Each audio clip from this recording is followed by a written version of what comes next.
សង្គ្រាមចាប់ផ្ដើមផ្ទុះពេញទំហឹងហើយនៅពេលនេះរវាងឥណ្ឌានិងប៉ាគីស្ថានសេចក្តីរាយការណ៍នៃបណ្ដាញផ្សាយព័ត៌មានជាច្រើនពាសពេញពិភពលោកបណ្ដាញផ្សាយព័ត៌មានអន្តរជាតិធំៗមានដូចជាបណ្ដាញផ្សាយព័ត៌មាន BBC, CNN ទីភ្នាក់ងារសារព័ត៌មាន AFP ទីភ្នាក់ងារសារព័ត៌មាន Reuters, AP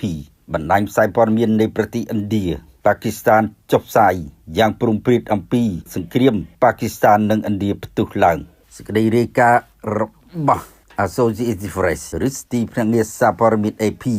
បានចេញផ្សាយនៅមុននេះបន្តិចបានដឹងថាឥណ្ឌាបានបើកការវាយប្រហារដោយបាញ់មីស៊ីលពាសពេញតំបន់ព្រំដែននៃប្រទេសប៉ាគីស្ថានដែលនៅទីនោះភ្លាមបណ្ដាលឲ្យមនុស្សរងរបួសនិងស្លាប់មួយរំពេចនេះបញ្យោងតាមពួកមន្ត្រីសន្តិសុខតាមព្រំដែននៃប្រទេសប៉ាគីស្ថានឥណ្ឌាបាននិយាយថាខ្លួនបើកការវាយប្រហារនេះគឺដើម្បីកំទេចចលនារបស់កម្លាំងភេរវកម្មប៉ាគីស្ថានស្ថានភាពតានតឹងខ្លាំងឈានដល់ការប្រយុទ្ធគ្នាហើយនៅពេលនេះប្រទេសមាននុយក្លេអ៊ែរទាំងពីរនេះកាលពីថ្ងៃទី22មេសាជាដើមចមដែលនាំឲ្យឥណ្ឌាប្រកាន់នៅការសងសឹកបែបនេះទៅលើប៉ាគីស្ថានព្រោះតែក្រុមប្រដាប់អាវុធនៃប្រទេសប៉ាគីស្ថានបានបើកការវាយប្រហារសម្រាប់ផ្ដាច់ផ្ដាល់ជីវិតអ្នកទេសចរចូលទៅខាងក្នុងទឹកដីនៃប្រទេសឥណ្ឌាសម្រាប់26នាក់និងជាច្រើនសិបនាក់រងរបួសឥណ្ឌាបានហៅការវាយប្រហាររបស់ឆ្មាំអាវុធនោះបើគ្មានការយល់ព្រមពីប៉ាគីស្ថានទេគឺគ្មានទេការវាយប្រហារទៅលើអ្នកទេសចរនៅថ្ងៃទី22មេសានេះឥណ្ឌាក្រុមការដឹកនាំរបស់នាយករដ្ឋមន្ត្រី Narendra Modi ប្រកាសថាពេលនេះឥណ្ឌាផ្ដើមការសងសឹកហើយ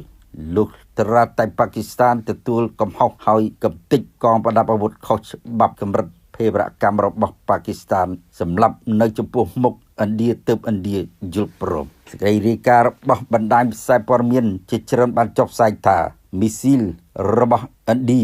បានហោះវាយប្រហារទាំងព្រឹកព្រលឹមនៅថ្ងៃពុធទី7មេសានេះដោយបាញ់តម្រង់ទីតាំងជាច្រើនរបស់កងទ័ពប៉ាគីស្ថាននៅតំបន់ដែនដីកាស្មីរហើយក៏វាយប្រហារផងដែរទៅលើផ្នែកមួយ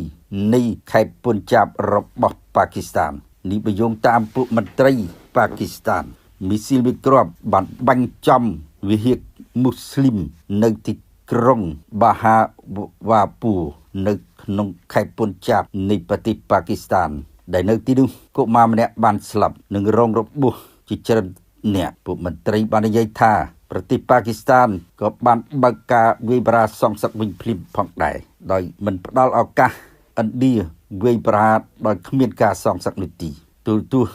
រដ្ឋនៃប្រទេសប៉ាគីស្ថានដែលស្រង់សម្ដីពួកមន្ត្រីសន្តិសុខបាននិយាយថាយ៉ាងហោចណាស់ភ្លាមយន្តហោះចម្បាំងរបស់ឥណ្ឌា2គ្រឿងត្រូវបានបាញ់ទម្លាក់ប៉ុន្តែមិនបានលំអិតនោះទេជាមួយគ្នានេះក៏មានការចុះផ្សាយថាយន្តហោះចម្បាំងរបស់ឥណ្ឌាមិនត្រឹមតែ2គ្រឿងទេត្រូវបានបាញ់ទម្លាក់នោះគឺបាញ់ទម្លាក់បានរហូតដល់ទៅ5គ្រឿងដោយមីស៊ីលរបស់ប៉ាគីស្ថានអ្នកនាំពាក្យសម្រាប់កងទ័ពប៉ាគីស្ថានឧត្តមសេនីយ៍ Ahmed Zarif បានប្រាប់សារព័ត៌មាន Airy News ថាកងយន្តហោះរបស់ឥណ្ឌាមិនបានធ្វើការហោះហើរលើលំហអាកាសនៃប្រទេសប៉ាគីស្ថាននោះទេតែកងយន្តហោះរបស់ឥណ្ឌាទាំងនោះបើកការវាយប្រហារដោយនៅលើលំហអាកាសរបស់ឥណ្ឌាចូលមកដែនដីប៉ាគីស្ថានក្រសួងការពារជាតិនៃប្រទេសឥណ្ឌាបានបញ្ជាក់នៅក្នុងសេចក្តីថ្លែងការណ៍របស់ខ្លួនថាទីតាំងចំនួន9ទីតាំងដែលឥណ្ឌារកឃើញថាជាសម្បុករបស់ក្រុមភេរវកម្មត្រូវបានរងការវាយប្រហារដោយការបាញ់ចេញពីយន្តហោះរបស់ឥណ្ឌា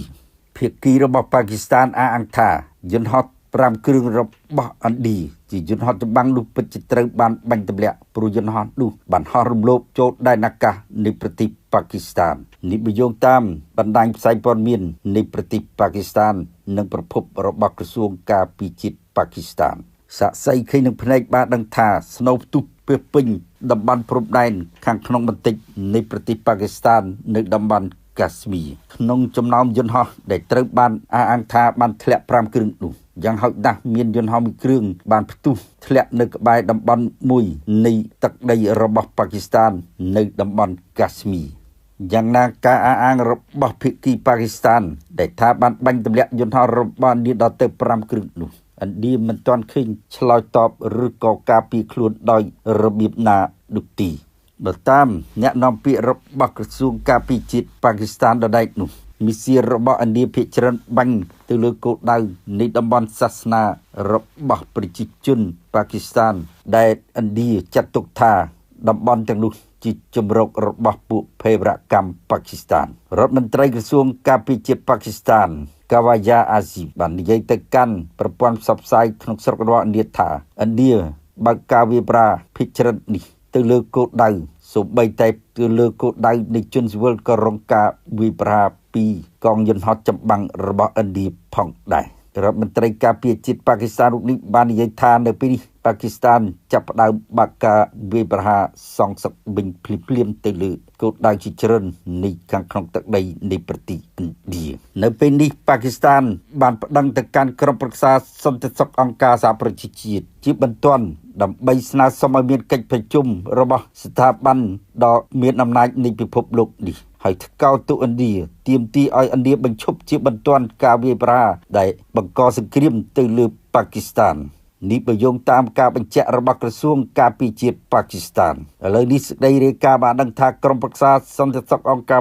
សហប្រជាជាតិកំពុងតែកោះប្រជុំគ្នាជាបន្ទាន់ហើយប៉ាគីស្ថានបានទាមទារឲ្យក្រុមប្រឹក្សាសន្តិសុខអង្គការសហប្រជាជាតិពិនិត្យមើលមាត្រាទី51របស់ខ្លួនដែលត្រូវមានដំណោះស្រាយឆ្លើយតបដល់រឿងមកបំផុតប្រឆាំងនឹងឥណ្ឌាសេចក្តីរាយការណ៍របស់ក្រសួងការបរទេសប៉ាគីស្ថានអះអាងថាប្រជាជនឥណ្ឌាស្លាប់មួយរំពេចចំនួន8នាក់ដោយការវាយប្រហារពីមីស៊ីលរបស់ឥណ្ឌាហើយក្នុងនោះមនុស្ស35នាក់រងរបួសធ្ងន់តែតួលេខនេះអាចនឹងមានច្រើនជាងនេះទៅទៀតជាមួយគ្នានេះរដ្ឋាភិបាលនៃប្រទេសប៉ាគីស្ថានបានបង្គាប់ទៅបណ្ដាសាលារៀន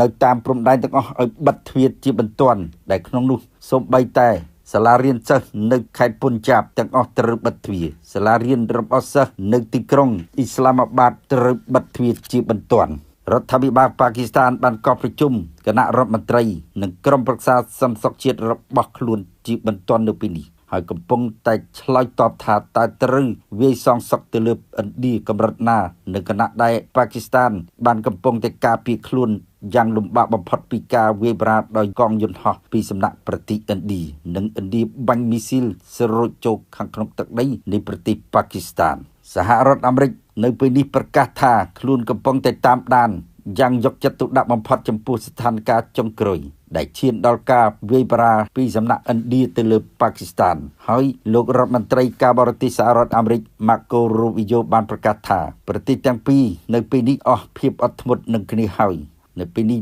លោកអំពាវនាវទៅកាន់ប្រទេសទាំងពីរបញ្ឈប់ជាបន្ទាន់នៃការប្រយុទ្ធគ្នាដែលបង្ហូរឈាមដល់ប្រជាជនស៊ីវិល